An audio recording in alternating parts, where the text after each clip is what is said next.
Balita Nationwide. Ang DOTR hinimok po na isama na rin sa discount sa train ang mga minimum wage earners. Brigada Haji Caaminio, brigada mo!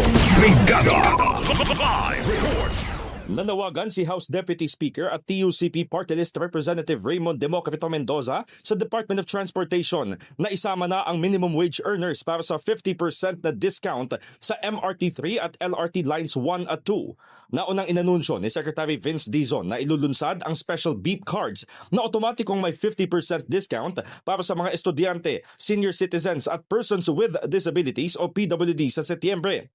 Pero ayon kay Mendoza, paano naman ang minimum wage earners na lubos ang sakripisyo sa trabaho?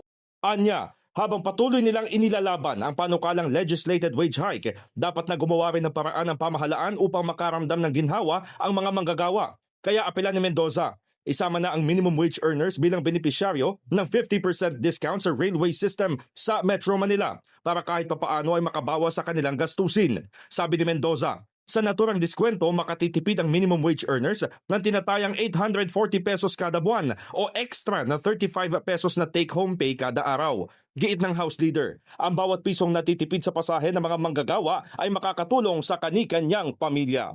In the heart of changing lives, ako si Brigada Haji Caaminio na 105.1 Brigada News FM Manila, the Music and News Authority. Brigada Balita. Ang bahaging ito ay hatid sa atin ng Yummy ES2 Oral Drops. Simulang tuparin ang pangarap ng iyong anak. And starting now,